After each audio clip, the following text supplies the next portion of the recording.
ஏத்துற மண்ணுல தான் நம்ம சிங்கார் குடும்பம் வாழ்துங்க. காலையிலே கோழி குவல் வாசலிலே கோலம் விழுதுங்க. பொங்கலோ பொங்கல்னு இங்கே அன்பு பொங்கி வழியுதுங்க. மண்மணக்கும் அடுப்பு கட்டும் பசுப்பு கும்பிடும் பாதையிலே நடக்குதுங்க.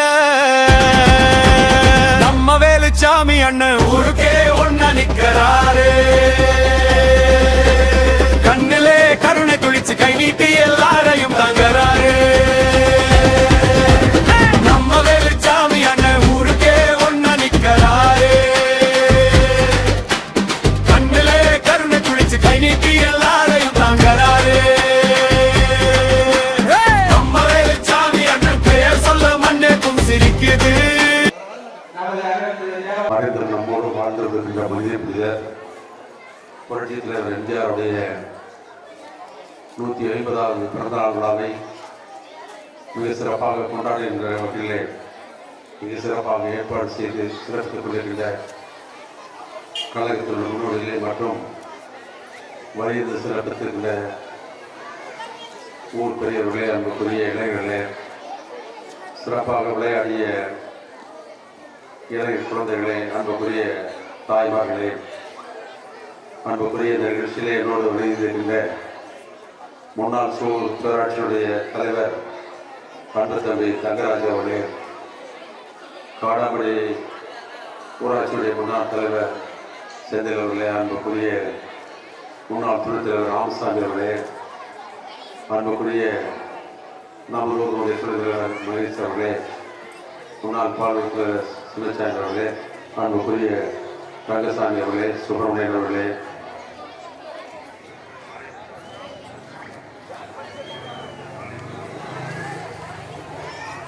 அன்புக்குரிய காளிப்பன் அவர்களே, கார்த்தி அவர்களே, திரு அவர்களே, அன்புக்குரிய சகோதரர்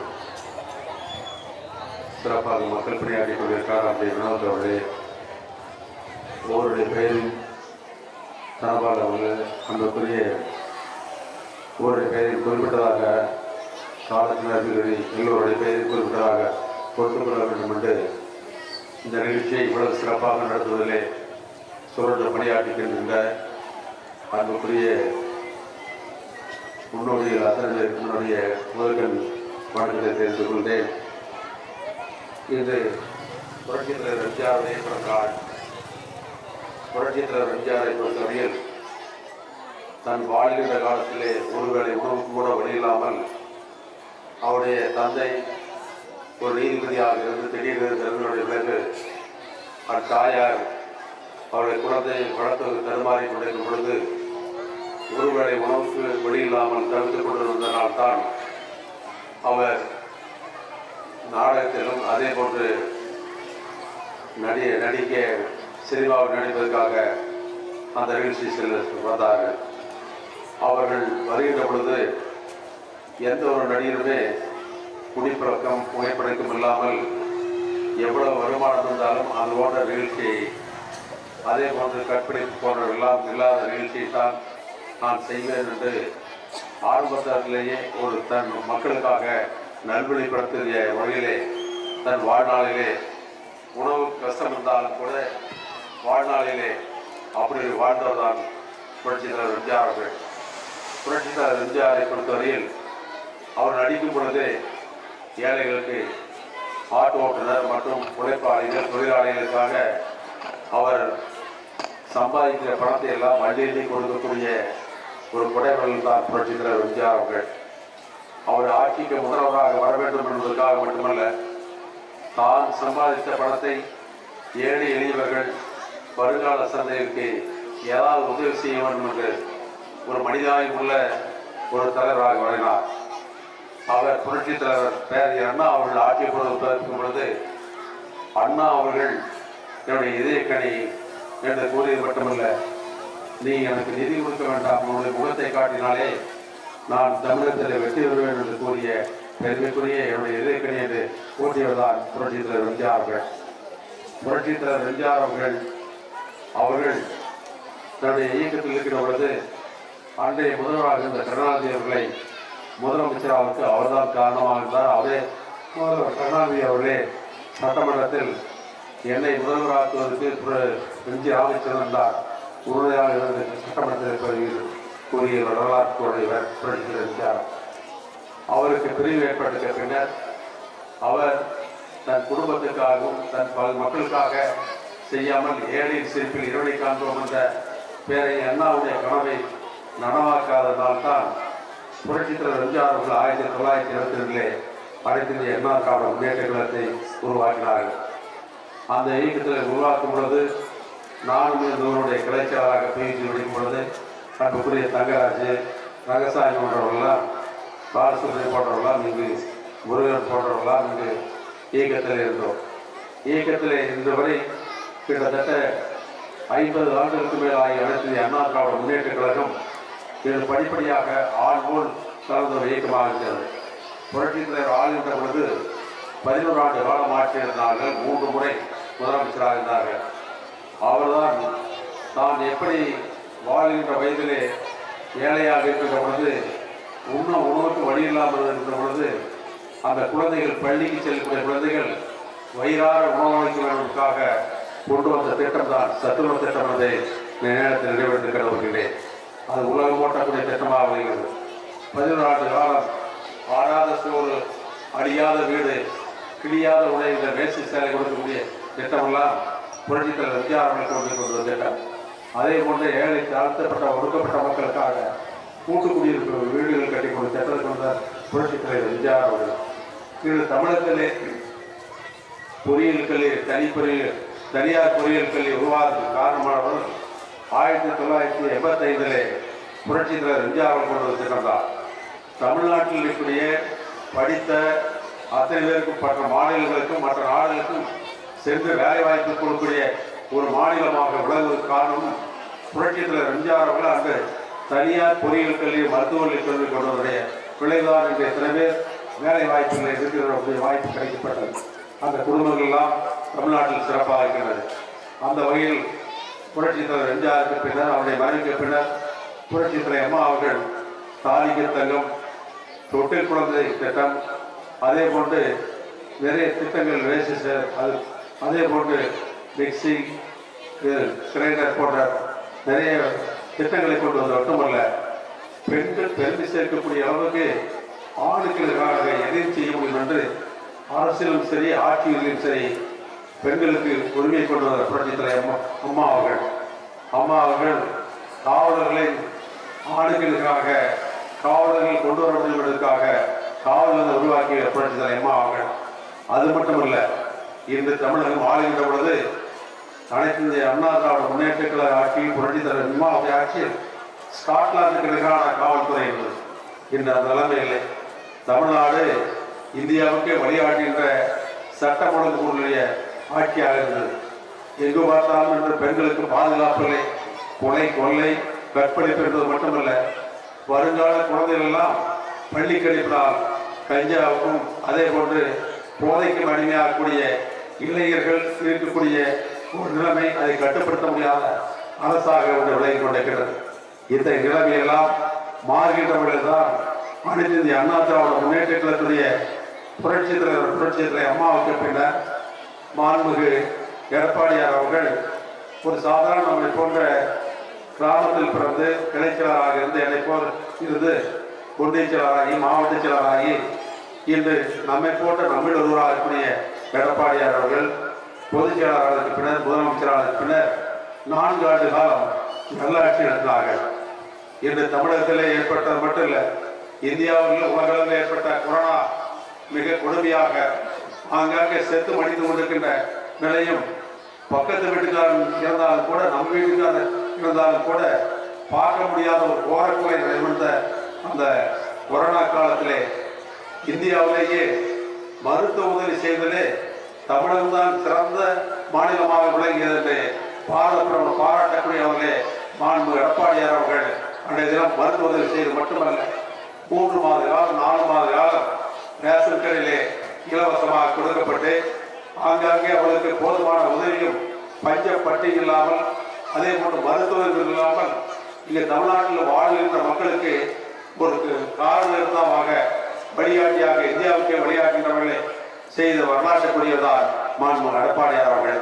அது மட்டுமல்ல, இந்தியாவில் ஒரு 4 ஆண்டு காலத்திலே 30 மருத்துவக் கல்லூரி கொண்டு வந்து அந்த மருத்துவர்களை கொண்டு வந்தது மூலமாக இன்று எல்லோருக்கும் மருத்துவம் கிடைக்கிறார்கள் செய்தார் மாண்புமிகு எடப்பாடியார் அவர்கள்.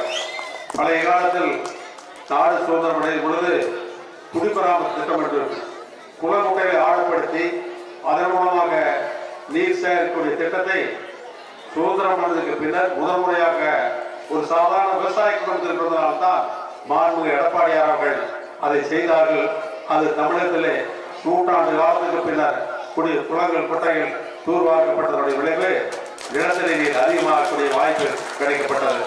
இது போன்ற செயல் மட்டுமல்ல, தொழில் வியாபாரம் எந்த தொந்தரவும் இல்லை, மிக சிறப்பாக நடைபெறக்கூடிய ஆட்சியாக உள்ளது. அவனாசி அத்திக்கடவு திட்டம் என்பது 3 மாவட்டம், கோவை, திருப்பூர், அதே போன்று ஈரோடு 3 மாவட்டங்களுக்கு வறண்டு காய்ந்த விவசாயிகள் எல்லாம் இன்று இங்கு குடித நீர் இன்று குளக்குட்டையில் நப்பீர் மூலமாக இன்று வளமாக இருக்கக்கூடிய இன்று அவருடைய மனதில் கனவில் கூட நினைக்காத அளவுக்கு அந்த பகுதி மக்கள் கட்சிக்கு அப்பாற்பட்டு அனைத்து இந்திய அண்ணா திராவிட முன்னேற்ற கழகத்துக்கு வாக்களிக்கின்ற வகையிலே உணர்வுபூர்வமாக இருக்கக்கூடிய செயலை செய்யப்படுகிறார். அவர் கிராமத்திலே விவசாய குடும்பத்தில் பிறந்தனால்தான் சுமார் 2000 கோடி ரூபாய் தமிழ்நாட்டுடைய அரசை கைது செய்தார்கள். அதே போன்று பெற்ற குழந்தைக்கு ஊட்டதாய புரட்சி தலைவர் அம்மாவுடைய திட்டங்கள், பள்ளிக்கு சென்றால் பாட புஸ்தகம், சைக்கிள், அதே போன்று லேப்டாப், மின்விசிறி, அது மட்டுமல்ல அத்தனை புத்தக பையிலிருந்து கொடுத்தது அரசு.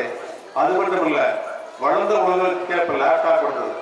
ஒரு பெண்களுக்கு திட்டம் கொண்டு சொன்னால் சுதந்திரம் அடைந்ததிலிருந்து எல்லாரும் ஓட்ட போட்டே இருந்தாங்க. ஆனா கும்மிடி தங்கத்துக்கு வழி இல்லாமல் தன் குழந்தைகளுக்கு மஞ்சளுக்கு கையில் வைத்து தாலி கட்டக்கூடிய நிலையில் நான் தாயாக இருக்கிறேன் என்று தாலிக்கு தங்கம் கொடுத்த வரலாற்றுக்குரிய ஒரு தாய் தான் புரட்சி தலைவர் அம்மா என்பதை நேரத்தில் அதுபோன்ற திட்டங்களை கொண்டார்கள். ஆண்டாண்டு காலமாக தன்னுடைய மகள் பேரனுக்கு பேத்திக்கு போடவில்லை, அதனை மகளுக்கு போடவில்லை, சுதந்திரம் அடைந்தது. ஆனால் தமிழ்நாட்டுடைய அரசில் ஆட்சியின் திட்டங்கள் மூலமாக திருமணம் என்று சொன்னால் நகையையும் கொடுத்து 50,000 படித்தவர்களாக 25,000 படித்தவர்களாக இருந்தால் 50,000 கொடுக்கக்கூடிய திட்டம் உலகத்தில் எந்த ஆட்சியும் செய்யவில்லை.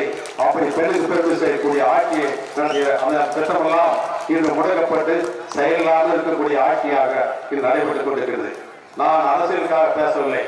மக்கள் எப்படி ஒரு சுபிட்சமாக இருக்க வேண்டும், அவர் எப்படி உழைத்தவருக்கு உயர வேண்டும், ஒரு பாதுகாக்க வேண்டும், படிக்கின்ற குழந்தைகளுக்கு எப்படி பாதுகாப்பு இருக்க வேண்டும், அவனை எப்படி வாழ வைக்க வேண்டும், அவருக்கு தொழில் எப்படி செய்ய வேண்டும் என்று திட்டமிட்டு பணியாற்றிய ஆட்சிதான் அனைத்து இந்திய அண்ணா திராவிட முன்னேற்ற கழகம் என்பதை நேரத்தில் நான் நினைவுபடுத்த கடமைப்படுகிறேன். அந்த வகையில் நாம் ஆண்டொன்றுக்கு புரட்சித்தலைவர் எம்ஜிஆருடைய பிறந்தநாள் விழாவை மிக சிறப்பாக இந்த ஊரில் கொண்டாடி கொண்டிருக்கிறோம். 6 மாதத்துக்கு அப்பாற்பட்டு ஏற்றத்தாழ்வு கலவாப்பட்டு குற்றமித்த ஒரு சகோதரர்கள் போல உணர்வோடு இங்கே பெரியவர்கள், அதே போன்று இளைஞர்கள் அத்தனை பேரையும் வரவழைத்து அவருடைய விளையாட்டு போட்டியை ஊக்குவித்து அவருடைய திறமைகளால் தன்னுடைய பெற்ற குழந்தைகள் ஓராண்டுக்கு ஒரு முறை எவ்வளவு திறமையாக இருக்கிறார்கள், பேச்சு போட்டியில், ஓட்ட போட்டியில், அதே போன்று இப்ப பாடிய தம்பியோட இது போன்ற ஒவ்வொரு நிகழ்ச்சிக்கும் ஒரு நம்முடைய குழந்தைகளுக்கு எவ்வளவு திறன் இருக்கிறது மட்டுமல்ல, அவங்களுக்கு தன்னம்பிக்கை மட்டுமல்ல, அவர்கள் வாழ்விலே இன்று வருங்காலத்திலே சிறக்க வேண்டும் என்பதற்காகத்தான் இது போன்ற விளையாட்டு போட்டியை அன்புக்குரிய சகோதரர்கள் தொடர்ந்து நடத்தி கொள்கிறார்கள். அந்த வகையில் நமது கிராமத்தை பொறுத்தவரை இருக்கின்ற வெற்றி பெற்ற குழந்தைகள் நெஞ்சார்ந்த வாழ்த்துக்களை கலந்து கொண்டவர்களுக்கு வாழ்த்தை தெரிந்து கொண்டு அவளை அனுமதித்து ஊக்குவித்த அன்புக்குரிய தாய்மார்கள், அவருடைய தந்தைமார்கள், பெரியவர்கள், சகோதரர்கள் அத்தனை பேருக்கும் என்னுடைய நெஞ்சார்ந்த வாழ்த்து தெரிவித்துக் கொண்டு இந்த இனிய பொங்கல் திருநாள் வருகின்ற 2024 ஒரு நல்ல ஆட்சி அமைந்து அமைதியான வருங்கால தொழில் அமைந்து வருங்காலத்தில் நம்ம குழந்தைகளுக்கெல்லாம் ஒரு பாதுகாப்பான ஆட்சியும் பெண்களுக்கு பெருமை செய்யக்கூடிய ஆட்சி மலர வேண்டும் என்ற உணர்வோடு நீங்கள் எல்லாம் ஒருமித்த ஆதரவு தர வேண்டும் என்ற ஒரு வாய்ப்பை தெரிந்து கொண்டு மீண்டும் ஒரு முறை என்னுடைய பொங்கல் திருநாள் வார்த்தை தெரிவித்து வாய்ப்புக்கு நன்றி கூறி இப்பொழுது பந்தயங்களிலே வெற்றி பெற்ற குழந்தைகள் மற்றும் மகளிருக்கு நமது மாண்புமிகு முன்னாள் அமைச்சர் அவர்கள் பரிசு பொருட்கள் வழங்க இருக்கிறார். முதலாவதாக சிறுவர்களுக்கான 50 மீட்டர் ஓட்ட பந்தயம் முதல் பரிசு தீசக் இரண்டாவது பரிசு கிரீஸ், மூன்றாவது பரிசு சஸ்வந்த் பிரசாத்.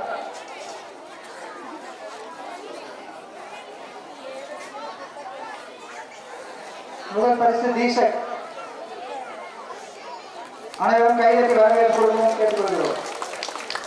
இரண்டாவது பரிசு கிரீஸ்,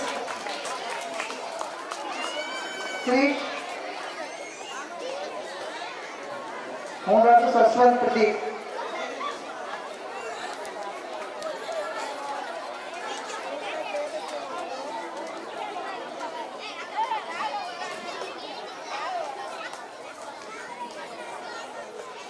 ஆறாவது பரிசு யுவனேஷ் செழியன்.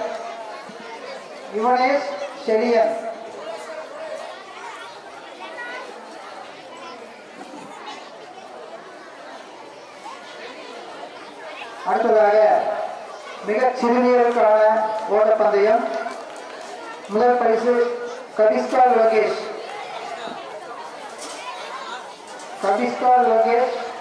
சர்விகா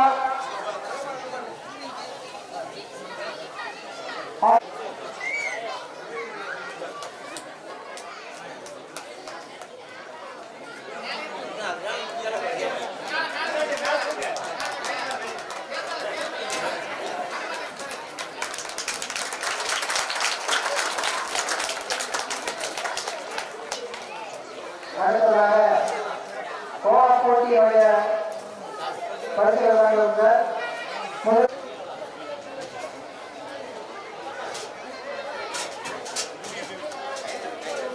பரிசு கோவா நம்பர் 11, இரண்டாவது பரிசு கோவா நம்பர் 2, கோவா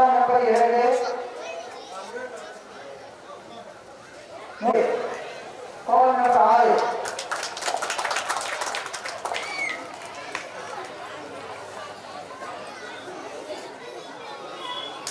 அடுத்ததாக கோவா போட்டியாளர்கள் அனைவருக்கும் 6 முதல் பரிசு கௌதம், இரண்டாவது பரிசு வெங்கடேஷ், மூன்றாவது பரிசு மனோஜ்,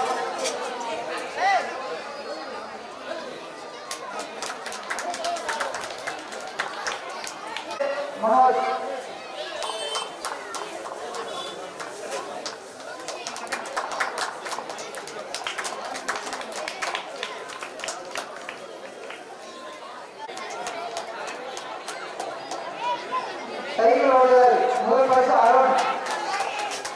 சைக்கிள் ஓடுதல் முதல் பரிசு அருண்.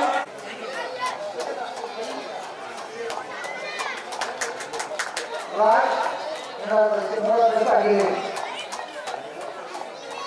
பெண்களுக்கான மியூசிக்கல் பால் முதல் பரிசு ரித்திகா முதல் பரிசு, இரண்டாவது பரிசு புஷ்பவேணி,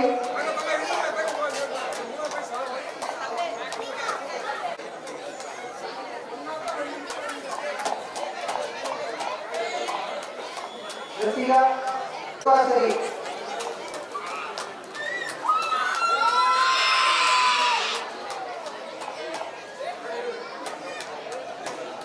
இங்க பாருங்க.